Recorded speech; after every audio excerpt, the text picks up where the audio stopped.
Voice of புலர்ச்சி நேயர்களுக்கு வணக்கம். இன்னைக்கு நாம பார்க்க போற ஒரு விஷயம் சாதாரண விஷயம் இல்ல.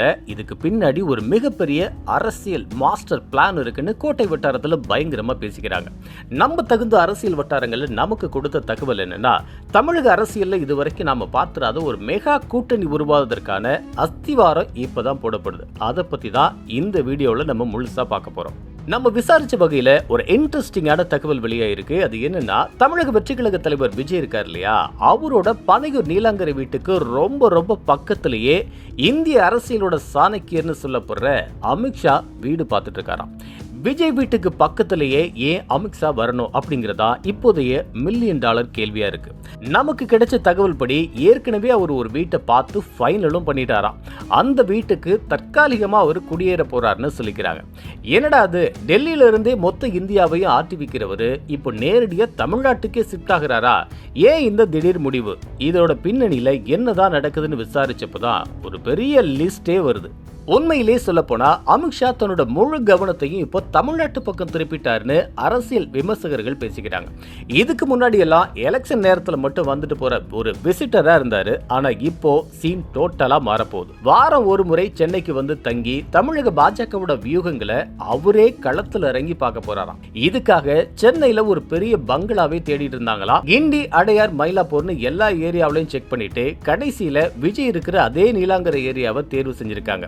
இது சும்மா ஒரு வீடா இல்ல தளபதி விஜயோட ஒவ்வொரு மூவ்மெண்ட்டையும் வாட்ச் பண்ண போற ஒரு வார் ரூமா? ஏன்னா விஜய் இப்போ தமிழக அரசியல்ல ஒரு முக்கியமான எக்ஸ்பேக்டரா வளர்ந்துட்டு இருக்காரு. அவரை தன்னோட கண்காணிப்புக்குள்ளாரையே வச்சுக்கணும் அப்படின்னு அமித்ஷா நினைக்கிறாரோ என்னவோன்னு அரசியல் வட்டாரத்துல ஒரு பேச்சு ஓடிட்டு இருக்கு. ஆனா பாஜகவோட இந்த பிளான் ஒரு பக்கம் இருக்க, நம்ம அதிமுக பொதுச் செயலாளர் எடப்பாடி பழனிசாமி வேற ஒரு ரூட்ல போயிட்டு இருக்காரு. சமீபத்துல தமிழக பாஜக தலைவர் நயினா நாகேந்திரன் எடப்பாடியாரை சந்திச்சு ஒரு 45 நிமிஷம் பேசினார். அங்க என்ன நடந்துச்சுன்னு ஒரு பரபரப்பான தகவல் நம்ம தகுந்த வட்டாரங்கள் மூலமா கிடைச்சிருக்கு. எடப்பாடி ரொம்ப ஸ்ட்ராங்கா ஒரு விஷயத்த சொல்லிட்டாராம். கூட்டணிக்கு யாரை கூட்டிட்டு வரணும், யாரை விடணும்னு நாங்க தான் முடிவு பண்ணுவோம், நீங்க அதுல தலையிடக்கூடாதுன்னு கராரா பேசிட்டாராம். குறிப்பா ஓபிஎஸ் மற்றும் டிடிவி தினகரனை உள்ள சேர்க்கறதுல எடப்பாடிக்கு துளி கூட விருப்பம் இல்லையா. பாஜக வேணும்னா எங்க கூட வந்து சீட்டு மட்டும் கேட்டுக்குங்க, ஆனா மத்த கட்சிகளை உள்ள இழுக்கிற வேலையெல்லாம் வேணாம்னு எடப்பாடி போட்ட கண்டிஷன் இப்போ டெல்லி வரைக்கும் போயிருக்கான். சரி, அமித்ஷா விஜய் மேட்டர் இப்படி இருக்க, இன்னொரு பரபரப்பான அரசியல் நியூஸ் என்னன்னா, கேப்டன் கட்சியோட தேமுதிகவை பத்தி தான். திமுகவும் வேணாம், அதிமுகவும் வேணாம், நாம ஏன் பனையூர் பக்கம் எட்டி பார்க்க கூடாதுன்னு பிரேமலதா விஜயகாந்த் ஒரு புது பிளான் போட்டிருக்கதா இப்போ பேசிக்கிறாங்க. 2026 தேர்தலுக்கு இன்னும் டைம் இருக்குன்னு நாம நினைச்சிட்டு இருக்கோம். ஆனா அதுக்குள்ள இங்க பல சீட்டு பேரங்கள் திரைமறைவில் ஓடிட்டு இருக்கு. நாம விசாரிச்ச வரைக்கும் தேமுதிக தரப்புல இருந்து ஒரு பெரிய லிஸ்டையே கூட்டணி பேச்சுவார்த்தைக்கு முன்னாடி வைக்கிறாங்களாம். அதாவது விஜயகாந்த் மகன் விஜய் பிரபாகரனுக்கு விருதுநகர் தொகுதியில ஒரு எம்எல்ஏ சீட்டு, அது மட்டும் இல்லாம பிரேமலதா விஜயகாந்துக்கு ஒரு ராஜ்யசபா எம்பி சீட்டு, இப்படி ஒரு செக் லிஸ்டே வச்சிருக்காங்களாம். இதை கேட்டதும் அதிமுகவும் திமுகவும் கொஞ்சம் பின் வாங்கிட்டாங்கன்னு சொல்றாங்க.